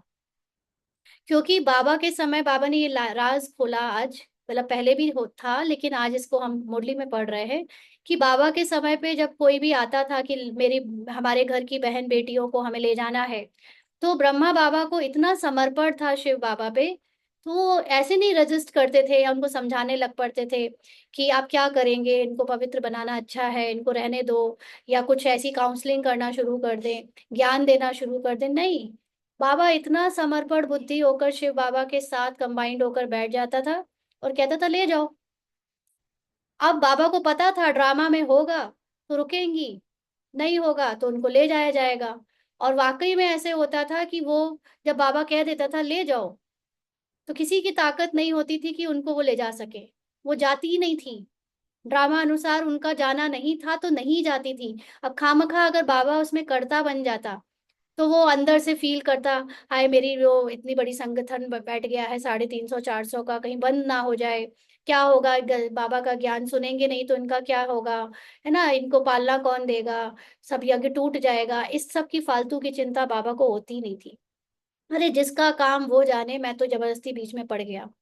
ऐसे ही इतना समर्पण बुद्धि अगर हमारे अंदर हर काम के लिए, सिर्फ बाबा की सेवाओं की बात नहीं है, यहाँ तक कि पुरुषार्थ में भी इतना समर्पण, अरे बाबा तू जान, तुझे तुझे बदलना है तो तू सतयुग लाएगा तो ले आ, मैं क्या करूँ, ये कैरेक्टर में तूने इतने झमेले डाले हैं, कैरेक्टर में इतनी प्रॉब्लम्स डाली है, वो तू ही देख। इतना समर्पण जब आप कर देते हो ना, तो क्या होता है फिर वाकई में चीजें, जैसे अभी कल शाम की क्लास में जो बाबा ने लैपटॉप दिया था इसको ड्रामा में, उसमें कल पानी गिर गया, वो लैपटॉप मर गया। हाँ, अभी वो मतलब मरा सा, बेहोश सा है, नहीं जिंदा हो रहा है। तो उसको अभी वो पड़ा हुआ है। अब कल से यही हो रहा था, मुरली कैसे चलेगी, कैसे चलेगी। हस्बैंड का जो लैपटॉप था वो तो कहने लगे तुम्हें बिल्कुल नहीं दूंगा, तुमने पानी एक खराब कर दिया, तुम्हें मैं अपना नहीं दूंगा। तो इसको ये था कि चलो अब सिर्फ ऑनलाइन लाइव क्लास चला देंगे मोबाइल के थ्रू, बट पढ़ने के लिए फिर कैसे करेंगे। तो इसने तो कुछ नहीं, साइलेंस में बैठ गई, बाबा तू जान तेरी सेवा। तो बस इसी के थ्रू बाबा ने बुलवाया कि अरे एक चीज तो दे दो, अपना मोबाइल या लैपटॉप कुछ तो दे दो। तो उनको पता नहीं क्या हुआ, उनकी बुद्धि बदली और उन्होंने कहा चलो लैपटॉप पकड़ो। तो क्लास चल गई। तो देखो ये सारे खेल के जितने भी नमूने हैं ना आसपास पूरे संसार के, एक एक कैरेक्टर ये बाबा के ही हैं। ये सब बाबा के ही मोहरे हैं। बाबा को जब जिसको तुम्हारे लिए या सेवा के लिए या अ, संसार के लिए यूज करना होगा, बाबा कर लेगा। हम खामखा चिंता करते हैं, प्लानिंग करते हैं, परेशान होते हैं। हाँ, ड्रामा अनुसार हमारे द्वारा जो करवाया जाएगा वो अपने आप संकल्प आएगा, हो जाएगा, बट आपके अंदर उसकी चिंता नहीं होगी। इतना निश्चिंत, इतना समर्पण बुद्धि होते जाओ, तो आप एकदम फरिश्ता बन जाओगे। तो बाबा ने जब ये बात क्लियर करी ना कि किसी की ताकत नहीं होती थी, बाबा कहते थे मैं थोड़ी मना करता हूँ, ले जाओ जिसको ले जाना है। बट किसी की हिम्मत नहीं थी और ना ताकत थी कि उनको ले जा पाए। तो इतना बाबा का समर्पण बढ़ता गया। Nothing new. यह फिर भी सब होगा। गाली भी खानी पड़े, द्रौपदी की भी बात है। यह सब द्रौपदियां और दुशासन है, एक की बात नहीं थी। शास्त्रों में यह गपोड़े किसने लिखे? बाप कहते हैं यह भी ड्रामा में पार्ट है। आत्मा का ज्ञान ही कोई में नहीं है, बिल्कुल ही देह अभिमानी बन पड़े हैं। तो आत्मा का ज्ञान हो जाए मतलब जादू आ जाए आपको, आप आत्मा में स्थित हो जाओ, फिर देखो सब कुछ जादुई तरीके से होता है। लेकिन फिर वहां पर आपको इतना समर्पण रखना है कि अगर होए तो भी कोई बात नहीं, और नहीं होए तो भी कोई बात नहीं, दोनों में खुश, दोनों में उड़ते रहो, तब जादू होता है। ये नहीं कि हम इच्छा रख कर समर्पण करें कि हो जाना चाहिए, अब बाबा तुम जानो। ऐसा नहीं, होए तो भी तू जान, नहीं होए तो भी जान। फिर तो आपकी निश्चिंतता ही आपकी एक्चुअली आत्मस्थिति है। तो देही अभिमानी बनने में मेहनत है, ये समर्पण करना, इतना निश्चिंत रहना, इसमें मेहनत है। रावण ने बिल्कुल ही उल्टा बना दिया है। रावण माना चिंता, मैं नहीं करूंगा तो कैसे होगा, मैं नहीं सोचूंगा तो कैसे होगा। ये रावण है, ये देवभान है। अब बाप उल्टा बनाते हैं ना, अब आपको सच में आपकी सत्य की स्थिति तक पहुंचाते हैं।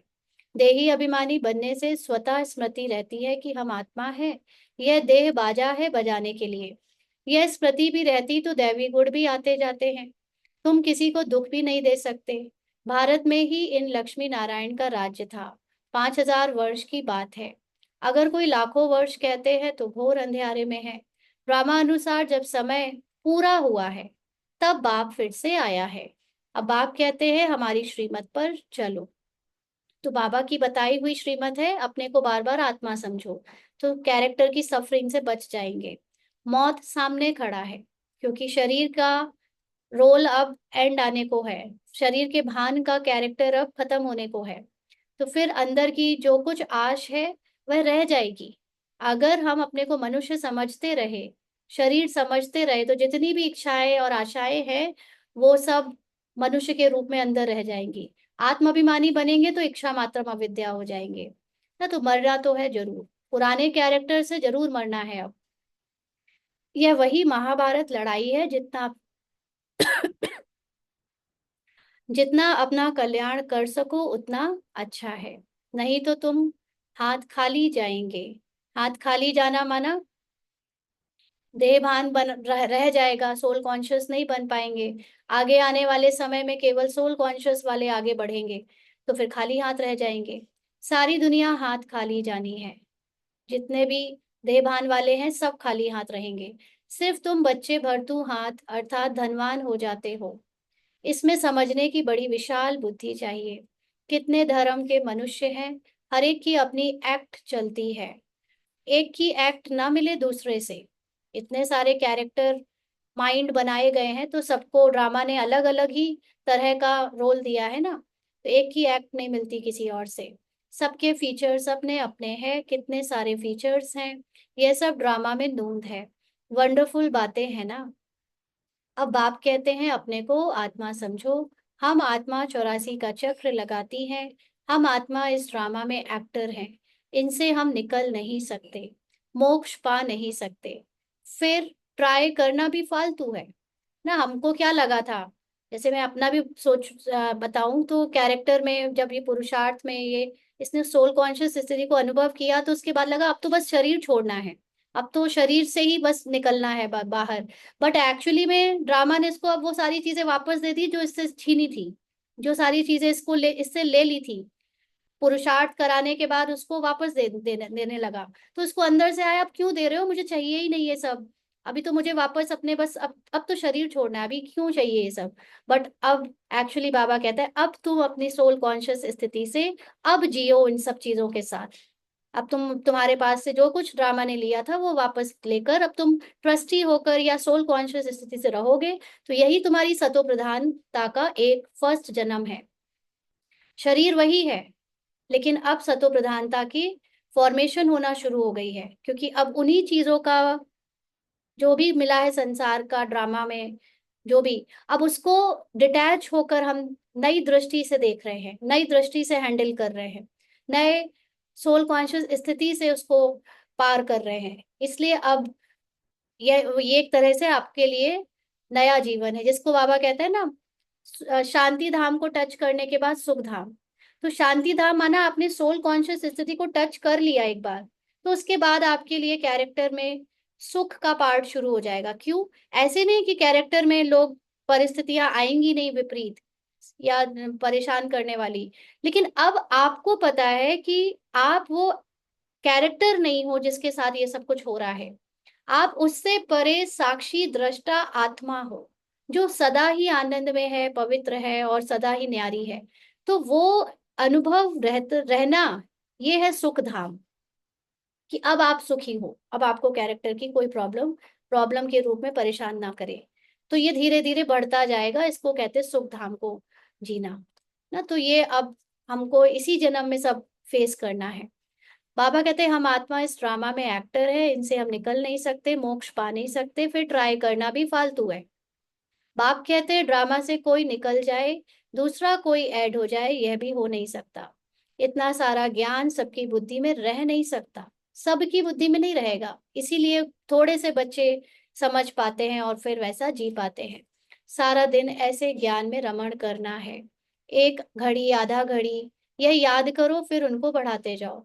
8 घंटा भले स्थूल सर्विस करो, आराम भी करो, इस रूहानी गवर्नमेंट की सर्विस में भी टाइम दो। तो भले ही तुम्हारा स्थूल काम करते वक्त आत्माभिमानी स्थिति नहीं बन पाती, लेकिन 8 घंटा काम करने के बाद कुछ समय तो आत्माभिमानी स्थिति बनाने के लिए समय निकालो। चाहे स्थूल सेवा में करो या अपनी ही योग से सेवा करो, ज्ञान योग से। तुम अपनी ही सर्विस करते हो, ये है मुख्य बात। बाहर जो हमको सेवा दिखती है कि बाहर वालों की कर रहे हैं, एक्चुअली वो कोई बाहर नहीं है, आप अपनी सेवा कर रहे हो। तो याद की यात्रा में रहो, बाकी ज्ञान से ऊंच पद पाना है।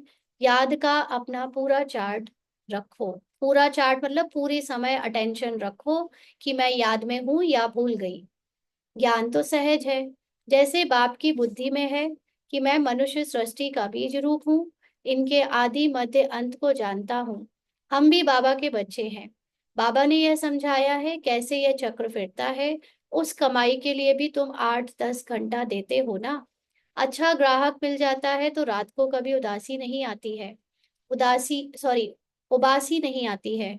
उबासी दी तो समझा जाता है कि ये थका हुआ है। बुद्धि कहाँ बाहर भटकती होगी। सेंटर्स पर भी बड़ा खबरदार रहना है। जो बच्चे दूसरों का चिंतन नहीं करते हैं, अपनी पढ़ाई में ही मस्त रहते हैं, उनकी उन्नति सदा होती रहती है। अंडरलाइन, कुछ भी हो, चाहे चाहे तो दूसरों के पुरुषार्थ में, दूसरों की सेवा में, हमें कभी भी दूसरों का चिंतन नहीं चलाना है। हमें अपनी स्थिति बनानी है, अपने अंदर ज्ञान की समझ को बढ़ाना है, अपने पावर्स को महसूस करना है। दूसरों के कुछ कर लेने से आपका कुछ भला नहीं होगा, है ना। इसलिए अपने प्रति हमेशा चिंतन चलाना है। तुम्हें दूसरों का चिंतन कर अपना पद भ्रष्ट नहीं करना है। दूसरे का मतलब बाह्य मुक्ता, और अपने अंदर माना अंतर्मुखी। तो hear no evil, see no evil, दूसरों को देखना ही इविल है ना। दूसरों को अगर पुरुषार्थ के लिए देख रहे हो तो ठीक है, बट कैरेक्टर देख रहे हो और फिर उसके बारे में सोच रहे हो तो ये इविल है।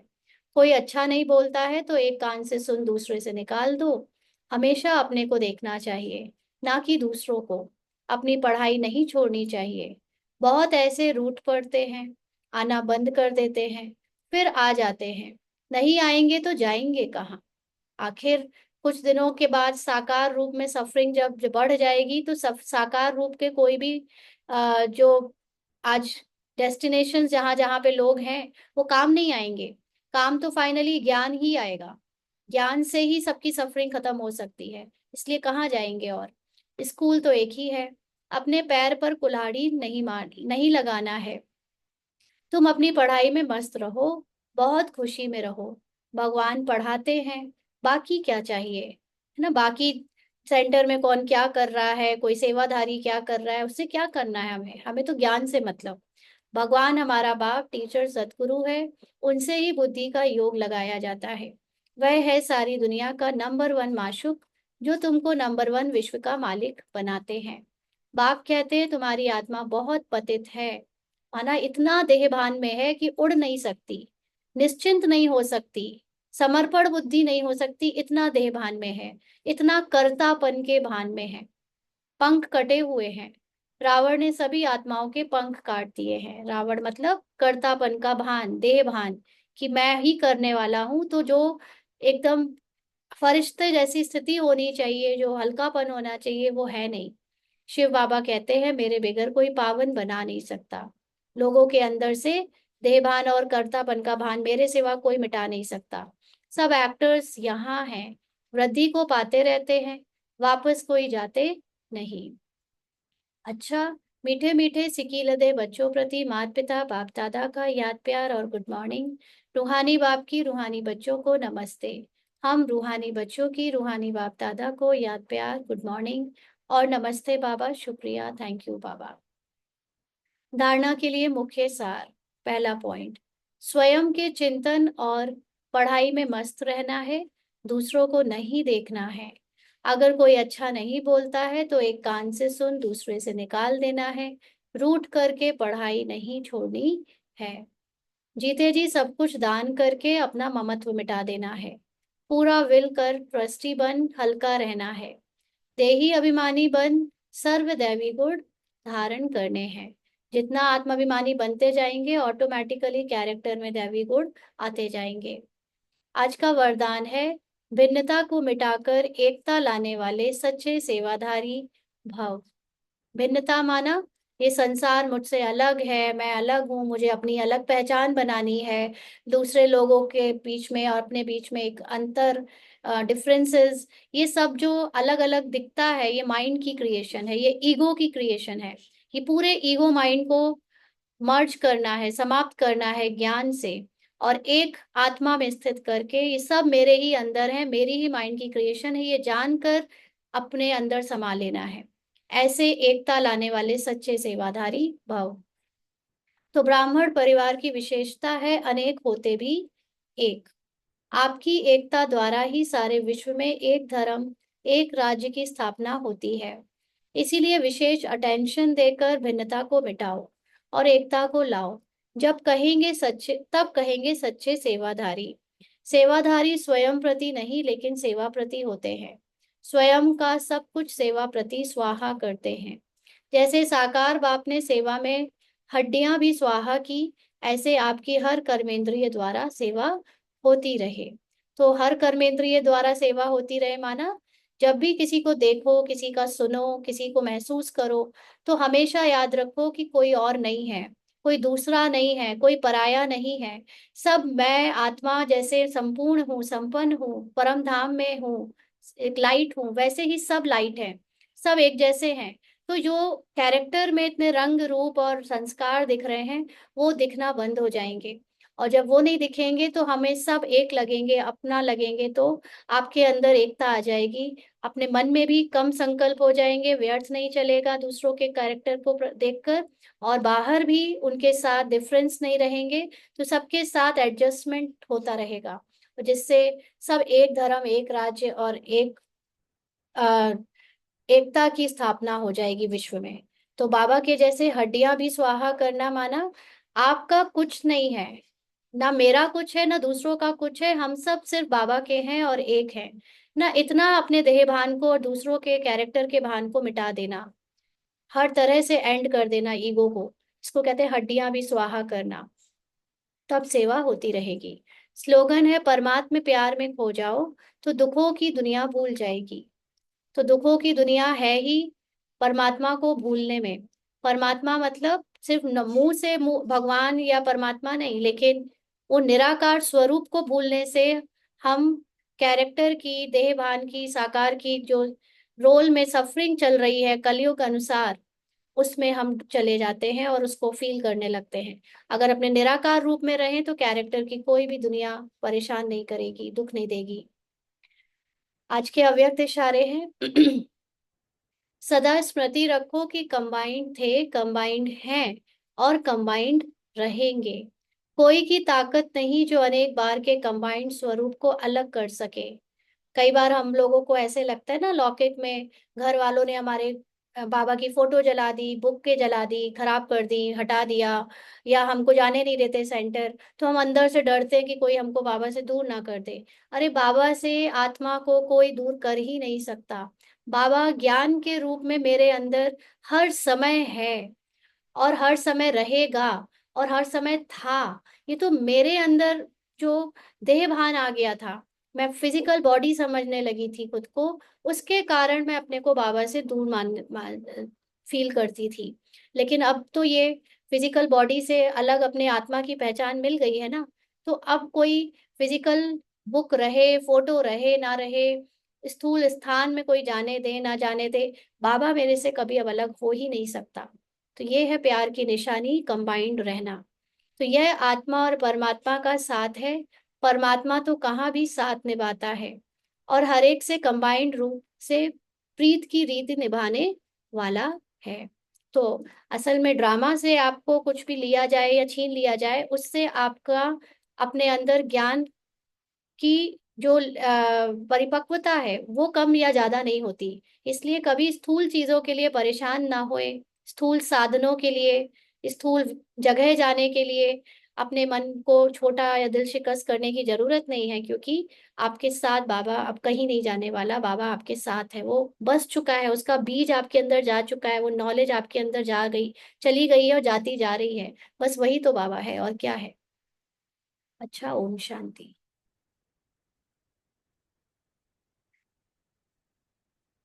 हाँ जी, आज की मुरली के पॉइंट सुनाएंगे।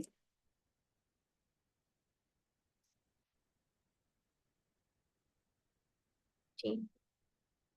ओम शांति दीदी। हम्म। आज बाबा ने कहा है कि बाबा हमेशा कंबाइंड है और कंबाइंड रहा है और रहेगा।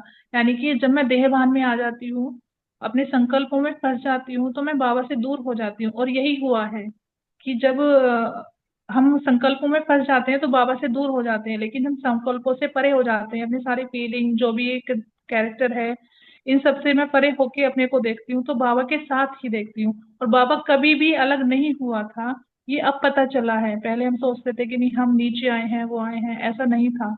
लेकिन अब सूक्ष्म में पता चल रहा है कि मैं बाबा से कभी अलग हुई ही नहीं। सिर्फ एक संकल्प ही था कि कभी मुझे वो देहभान में ला रहा था और कभी मुझे वो बाबा के साथ, संकल्प से हट गई तो बाबा के साथ ही हूँ। तो ये कंबाइंड रूप ही है। ओम शांति। हाँ जी, लक्ष्मी सिस्टर। ओम शांति दीदी। आज बाबा ने बोला है कि हम जो चीज दान कर चुके हैं उसका हमको भान भी ना रहे। और बाबा ने बोला कि अगर बाबा का ज्ञान जो बीज है वो अगर हमारे अंदर एक बार चला गया तो बाबा हमसे कहीं नहीं जा सकता। ओम शांति दीदी। जी, पिंकी सिस्टर। ओम शांति दीदी। दीदी यही पॉइंट था जो भी बहन ने बोला। कि दान का महत्व कब है, उसका रिटर्न किन बच्चों को प्राप्त होता है। उत्तर में बाबा ने कहा दान का महत्व तब है जब दान की हुई चीज में ममत्व ना हो। और बाबा ने जब आपके द्वारा समझाया कि दान एक तो होता है स्थूल दान जो हम भिन्न भिन्न प्रकार से करते हैं, सेवा, तन मन धन से जो भी करते हैं, और एक होता है सूक्ष्म में दान। और दान को हमें वो दान का कोई महत्व नहीं है जो हमने दिया और हमें वापस स्मृति में कभी भी आ गया तो वो जीरो हो जाता है। लेकिन ऐसा दान जो हमने कर दिया और हमें कभी स्मृति में नहीं आता तो उसका फल हमें 6 7 8 नहीं, अगले 21 जन्मों तक मिलेगा। ये बाबा का प्रॉमिस है। जी। Thank you. हाँ जी, श्वेता दीदी। ओम शांति। बाबा ने कहा है कि हमने जितनी भी हमको जितनी भी अधिक हम ममता दिखाएंगे तो बाबा एक समय ऐसा करेगा कि हम मतलब हम हमसे पूरे मतलब सब ऐसा कोई नुकसान हो जाएगा, इससे हम बहुत परेशान हो जाएंगे। तो इसलिए हमें ये ममता में नहीं पड़ना है और बाबा के अलावा हमें किसी को भी याद नहीं करना। अगर ज्ञान के आधार से ममता नहीं तोड़ी तो फिर ड्रामा में ममता तोड़वाने की परीक्षाएं आएंगी, तो फिर वो सफरिंग भी दे सकती हैं। अगर ज्ञान नहीं हुआ अंदर, ज्ञान ने काम नहीं किया तो सफरिंग के रूप में सजा खानी पड़ेगी। ज्ञान रहेगा, सोल कॉन्शियस स्थिति रहेगी तो आसानी से पार हो जाएगा। हाँ जी दीदी उसी पॉइंट को एक थोड़ा सा और एक्सटेंड करना था जो बाबा ने आपके द्वारा समझाया ताकि मेरा रिवीजन हो जाए कि जब हम बाबा हमसे दान क्यों करवा रहा है कि हम दान करें तन मन धन का, क्योंकि हम अटैचमेंट जैसी जो हमारे अंदर एक कैरेक्टर के अंदर जो विकार है वो निकलता जाए, तो बाबा उसको निकालने के लिए हमसे दान करवाते हैं। जी। और दीदी एक और पॉइंट, परमात्मा प्यार में खो जाओ तो दुखों की दुनिया भूल जाएगी। तो परमात्मा प्यार में यथार्थ रीति से, आत्मिक स्थिति से, जैसे बाबा ने आपके द्वारा आत्मिक स्थिति का इतना चिंतन, दीदी इवन मैं ट्यूशन टीचर हूँ और मैं जाती हूँ और किसी के घर पे जैसे ग्रुप होता है तो वहां पर लेती हूँ। तो अब मैं जब जाती हूँ ना, कभी भी मैं बाइक से ट्रैवल करती हूँ, तो पहले क्या होता था कोई अचानक से सामने या कुछ होता था तो और मुझे पहुंचना होता था टाइम से तो मन में थोड़ी सी हलचल आती थी। अब क्या है, कल्याण की भावना निकलती है अंदर से। कभी भी ऐसा लगता ही नहीं है कि सामने वाला जो है वो तो मैंने क्रिएट किया है, वो इतना इतना इजीली वो पार हो जाता है ना कि लगता ही नहीं है कि मेरे सामने कोई समस्या भी आई थी, छोटी या बड़ी। तो वो इजीली जब हम परमात्मा प्यार में हमेशा खोए रहते हैं, एकदम आत्मिक स्थिति में रहते हैं, और हमारे से जब भावनाएं जो है, बाबा ने जैसे अंदर बोला है कि क्रिएशन है हमारी, तो हम जब नेगेटिव क्रिएट करते तो नेगेटिव आता था, अब हम पॉजिटिव क्रिएट करते हैं तो पॉजिटिव आता है। तो इसे ही बाबा के साथ खो जाना और दुखों की दुनिया भूल जाती है। दीपक भाई, तनीषा बहन। शांति दी प्लीज। बाबा ने यहाँ पे समझाया कि लॉजिकल माइंड जो है वो ह्यूमन माइंड है। तो कई बार जो मंथन करते हैं या जैसे अपना मनन चिंतन करते हैं तो दी वो बेसिकली तो बाबा भी खुद बोलते करो। राइट। तो ज्ञान लॉजिकल। युक्त, ज्ञान युक्त होकर जब हम बाबा एक्चुअली क्या है ना कि बाबा बड़ा युक्ति से चलाता है। बाबा जब आया तो पहले हमको भक्ति से रिलेटेड ही ज्ञान सुनाया ताकि हमको ये ना लगे कि कोई ये क्या अचानक से देने लगे, हम सुने, कम से कम सुनने तो बैठे। तो बाबा ने भक्ति की ही बातों को यथार्थ आध्यात्मिक रहस्य के अनुसार समझाया। और फिर बाबा, हमारे अंदर जो लॉजिकल माइंड है वो गलत नहीं है। आप समझो, लॉजिकल माइंड, ह्यूमन माइंड की क्रिएशन जो है वो वही तो साइंस को और इतनी डिस्कवरी और इन्वेंशन करने के लिए यूज होती है। लेकिन अक्सर आप किसी भी साइंटिस्ट में जो बहुत अच्छी अच्छी इन्वेंशन कर रहे हैं, आप उनके कभी उनसे बात करो या उनकी लाइफ की सुनो तो आप वो कहेंगे मुझे अचानक से, कोई सोच नहीं रहा था मैं, अचानक से थॉट आया और उससे एक बहुत बड़ा इन्वेंशन या डिस्कवरी हुई। तो वो जो अचानक से आता है वो मैजिकल है, वो आत्मा का बल है, वो आत्मा की शक्ति है। और फिर उसको लॉजिक माइंड फिर उसमें ifs and buts and don'ts and dos करके उसकी एक थ्योरी बनाता है, लिखता है ताकि लॉजिकल माइंड वाले मनुष्यों को समझा सके। ना। तो ये बाबा का ज्ञान हम लॉजिकल माइंड से समझते जरूर है, लेकिन जो समर्पण बुद्धि होकर बाबा के ज्ञान को मानता जाता है, उसकी बुद्धि मैजिकल हो जाती है। फिर वो समर्पण बुद्धि ही मैजिकल बुद्धि हो जाती है। अच्छा। हाँ दी, क्योंकि कई बार ऐसे होता है कि मनन चिंतन का मन नहीं होता है, और ऐसे लगता है कि नहीं, जो बाबा ने कहा है ना वही सत्य है, इतने प्यार से उसको पढ़ने का मन करता हाँ, है ये वो। जब आप सत्य मानकर सिर्फ उसको रियलाइज करने के लिए बैठते हो, तब आपको वंडरफुल अपने अंदर पावर फील होती है। हाँ, लेकिन तब अगर भी आप ये तकलीफ सोचो होती है। कि ये सही हाँ। है कि नहीं है, पता नहीं ये सही बोला है कि नहीं बोला है, हम्म। अगर ये करोगे तो आप बहुत पीछे हो जाओगे, बाबा से भी दूर हो जाते हो फिर। हाँ, जैसे आपने कहा ना दी, उसमें अनलिमिटेड पॉसिबिलिटीज है, तो इसने पढ़ा हुआ है क्वांटम के बारे में। तो उसमें वही जो आप कह रहे हैं ना, जो अचानक किसी को थॉट आता है, इनफैक्ट मैंने भी रीड ये करा है। क्वांटम फिजिक्स है ही स्पिरिचुअलिटी हाँ, फिजिक्स। फिजिक्स, हाँ स्पिरिचुअलिटी को एग्जैक्टली। समझने को साइंटिफिक वे में कैसे समझाया जाए, उसके लिए क्वांटम फिजिक्स अब लास्ट की डिस्कवरी या इन्वेंशन या हाँ ड्रामा डिस्कवरी। अनुसार रोल मतलब दिखना शुरू हो गई है। हाँ, ठीक है। ठीक है दी, ओम शांति। जी, सूर्यवंशी भाई। ओम शांति बहन जी। बाबा ने जो लौकिक में जो कहते हैं ना, मैंने माखन नहीं खाया, हम्म। तो मुझे लगता है ये ब्रह्म बाबा जो ब्रह्म बाबा ने कुछ नहीं किया, वो सब शिव बाबा के कहने पर जो हाँ, किया वो किया। तो वो क्लियर हो गया थोड़ा सा, मालूम नहीं था पहले। शिव पहले बाबा के मालूम कहने नहीं था पर भी मुझे। नहीं, शिव बाबा के कहने पर भी, हाँ। कहने का मतलब ये हो गया कि ब्रह्मा ने कुछ किया, तो मतलब भले किसी के कहने से किया, बट ब्रह्मा ने एक्चुअली, ब्रह्मा बाबा ने किया ही नहीं। वो शिव बाबा की कॉन्शियसनेस ने प्रवेश किया, तो वो शिव बाबा ही कराता रहा उनसे। और ब्रह्मा की कॉन्शियसनेस कहती रही क्या करा रहे हो, कहाँ ले जा रहे हो मुझे, मतलब जबरदस्ती घसीटे जा रहे हो। वो उससे दूर ही नहीं हो पाते थे, क्योंकि वो उनकी कॉन्शियसनेस उनके शरीर से ही करा रहा था।